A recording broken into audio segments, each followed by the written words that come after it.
औज़ बिल्लाहि मिनश्शैतानिर्रजीम बिस्मिल्लाहिर्रहमानिर्रहीम। आज 16वें पारे का ख़ुलासा पेश खिदमत है। ख़ुलासा इस तरह से है, अल्लाह ताला फरमाता है, इल्म से सब्र पैदा होता है और सब्र से कामयाबी मिलती है। इल्म से इत्मीनान हासिल होता है और ज़िंदगी की सआदत के लिए इत्मीनान ज़रूरी है। इल्म हासिल करने का सफ़र जारी रखो। ज़ुल्करनैन को अल्लाह ने इक़्तिदार अता किया तो वो इंसानों की खिदमत के सफ़र पर निकल गए। कहीं ज़ालिमों की सरकोबी की, कहीं लोगों के लिए सर छुपाने का इंतज़ाम किया और कहीं फौलादी दीवार खड़ी करके लोगों को गारतगरों की गारतगरी से महफूज कर दिया। अल्लाह वाले बंदे हुकूमत व इक़्तिदार का हक़ इसी तरह अदा करते हैं। ज़िंदगी भर की मेहनतों को ज़ाय न होने दो। जो लोग अल्लाह की आयतों का और आखिरत का इनकार करते हैं, उनके सारे अमाल अकारत जाते हैं। वो समझते हैं कि सब कुछ ठीक कर रहे हैं, जबकि उनकी सारी सही वजहत दुनिया की ज़िंदगी में गुम होकर रह जाती है। होश से काम लो, अल्लाह की किताब पर ईमान लाओ और नेक काम करो। जन्नतुल फिरदौस की नेमतें तुम्हारे इंतज़ार में हैं। इसके बाद सूरह मरियम शुरू होती है। सूरह मरियम का ख़ुलासा इस तरह से है, ज़करिया के वाक़े से सीखो कि अल्लाह से क्या मांगा जाता है और किस तरह मांगा जाता है, और जब अल्लाह से मांगा जाए तो उसकी रहमत किस तरह बरसती है। अल्लाह से मांगो तो असबाब व वसाइल को मत देखो, बल्कि अल्लाह के बेपनाह कुदरत व मशीयत को सामने रखो। हालात कितने ही नासाजगार हों और असबाब कितने ही नापैद हों, अल्लाह से मांगने में झिझक महसूस न करो। अल्लाह की तुम पर नवाजिश हो तो उसे मामूली बात समझकर नज़रअंदाज न करो। ये सोचो कि कितने खुसूसी एहतमाम के साथ अल्लाह ने तुम पर नवाजिश की है, और फिर खूब शुक्र अदा करो। सुबह और शाम अल्लाह की तस्बीह करो, दूसरों को भी उसकी तलकीन करो। यहिया जैसे साले और सादतमंद बनो। अल्लाह की किताब को मजबूती से थाम लो। अल्लाह से हिकमत व बसीरत की दुआ मांगो। दर्दमंदी, गमख्वारी, पाकीज़गी और परहेज़गारी को अपना शेवा बनाओ।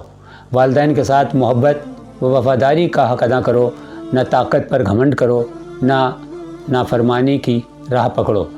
मरियम से पाकीज़गी और पाक दामनी का सबक सीखो। उनके नज़दीक पाक दामनी ज़िंदगी से भी ज़्यादा कीमती शय थी। ईसा से अबूदियत सीखो। अल्लाह के बंदे होने का ऐलान करो और ज़िंदगी भर नमाज और ज़कात की पाबंदी करो। वालिदैन का हक़ अदा करो। सरकशी और सीना ज़ोरी का रवैया मत अपनाओ। ऐलान करो कि अल्लाह मेरा भी रब है और तुम्हारा रब भी।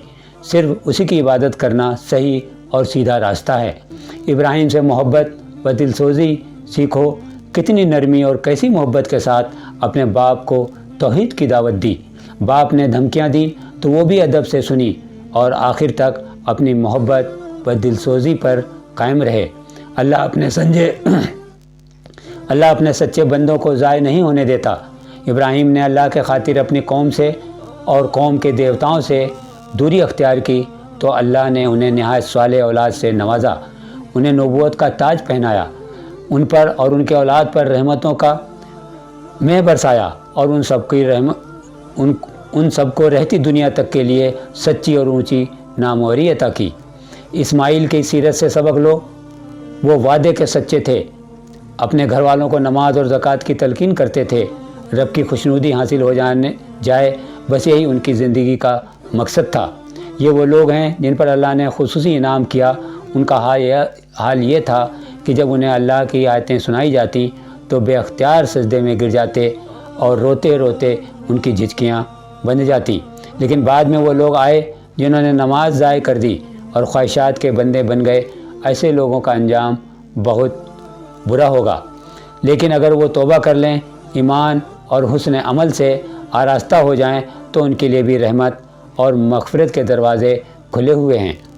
ये मत देखो कि दुनिया में कौन ज़्यादा शान व शौकत और मनसब व दौलत वाला है। ये सोचो कि आखिरत में कौन शान व शौकत और मकाम व इनाम वाला होगा। झूठी उम्मीदों में मत जियो। यहाँ का सब ठाठ यहीं रह जाएगा। नेकियां आखिर तक साथ रहेंगी। اور وہی آخرت میں کام آئیں گی۔ اپنے ایمان کی حفاظت کرو اور اچھے کام کرتے رہو، اللہ تمہیں ایسی جگہ رکھے گا جہاں محبت ہی محبت ہوگی۔ اس کے بعد سورہ طٰہٰ شروع ہوتی ہے۔ سورہ طٰہٰ کا خلاصہ اس طرح سے ہے: قرآن پاک رحمت کی کتاب ہے، اس میں ایسی کوئی بات نہیں ہے جو بد نصیبی کا سبب ہو، یہ تو خوش نصیبی کا راستہ بتانے والی کتاب ہے۔ اس میں یاد دہانیاں اور نصیحتیں ہیں ان کے لیے جو اچھے انجام کی تمنا رکھتے ہیں اور برے انجام سے ڈرتے ہیں۔ اللہ کے سوا کوئی معبود نہیں، بس اللہ کی بندگی کرو، اللہ کی یاد کے لیے نماز پڑھو، قیامت آنے والی ہے اس کی تیاریاں کرو۔ جو آخرت کو مانتے نہیں اور خواہشات کی پوجا کرتے ہیں وہ تمہیں نماز سے روک دیں گے۔ ہر شرکس اور باغی کے پاس جاؤ، اسے نرمی سے سمجھاؤ، اس کے اندر اللہ کا خوف جگاؤ، بتاؤ کہ جو صحیح راستے پر چلے گا اس کے لیے سلامتی ہے اور جو حق سے منہ موڑے گا اس کے لیے سخت عذاب ہے۔ فرعونوں سے مت ڈرو، بس اللہ سے ڈرو، اللہ تمہارے ساتھ ہے۔ اللہ کی دعوت کے لیے نکلو تو اللہ سے دعا کرو: میرے رب میرا سینہ کھول دے، میرا کام آسان کر دے، میری زبان کی گرہ کھول دے، میری بات کو قابل فہم بنا دے، مجھے اس راستے کی میں رفیق و مددگار مہیا فرما دے۔ جادوگروں کا ایمان اور ان کی استقامت دیکھو۔ فرعون نے کہا: تم سب کے ہاتھ پاؤں کٹوا کر کھجور کے تنے میں کیلوں سے ٹھکوا دوں گا۔ جادوگروں نے کیسی عظیمت کا جواب دیا کہ ہمارے پاس روشن نشانیاں آ گئی ہیں، اب ہم ان کے اوپر تجھے ترجیح نہیں دے سکتے۔ جو کرنا چاہے کر لے، جو کچھ کرے گا اس دنیا میں ہی میں تو کرے گا۔ ہم تو اپنے رب پر ایمان لائے، اب ہمیں بس اس کی فکر ہے کہ ہمارے گناہ معاف ہو جائیں۔ ہمیں مجرم بن کر اللہ کے پاس نہیں جانا ہے بلکہ مومن صالح بن کر جانا ہے۔ بنی اسرائیل کی تاریخ بڑی عبرتوں کی تاریخ ہے۔ اللہ نے کیسے بدترین ظالموں نے انہیں نجات دلائی، پھر کیسی کیسی نعمتوں سے نوازا، لیکن اللہ اس بدبختی کا کیا علاج کہ سب کچھ فراموش کر کے بچھڑے کی عبادت کرنے لگے۔ جب اللہ کا خوف دل سے نکل جائے تو انسان کتنا اندھا ہو جاتا ہے اور کیسی پستی میں گر جاتا ہے۔ اللہ نے قرآن میں طرح طرح سے نافرمانی کے برے انجام سے ہوشیار کیا ہے تاکہ تمہارے اندر اللہ کی ناراضگی سے بچنے کی فکر پیدا ہو اور تمہاری غفلت دور ہو جائے۔ قرآن پاک کو اطمینان سے پڑھو اور دل میں زیادہ سے زیادہ علم کا شوق پیدا کرو۔ اللہ نے آدم کو نصیحت کی تھی، وہ نصیحت بھول گئے اور غلطی کر بیٹھے، تاہم آدم نے احساس ہوتے ہی معافی مانگی اور اللہ نے ان کی توبہ قبول کر لی، انہیں ہدایت سے نوازا اور اونچا مقام عطا کیا۔ تم بھی ہر دھرمی سے بچو، توبہ کا راستہ اختیار کرو۔ اللہ کی ہدایت آ چکی ہے، اب جو اللہ کے بتائے ہوئے راستے پر چلے گا بد نصیبی سے محفوظ رہے گا، اور جو اللہ کی نصیحت سے منہ موڑے گا اس کے لیے زندگی نہایت تنگ ہوگی اور قیامت کے دن اسے اندھا اٹھایا جائے گا، اس کا انجام بہت برا ہوگا۔ لوگوں کی باتوں میں نہ آؤ، اللہ کے راستے پر جمے رہو اور ہر وقت اللہ کی حمد و تسبیح کرو، اس طرح تمہیں سچی خوشی حاصل ہوگی۔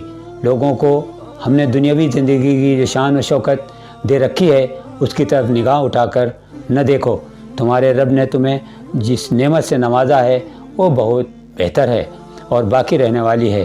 اپنے گھر والوں کو نماز کی تلقین کرو اور خود بھی اس کے پابند رہو۔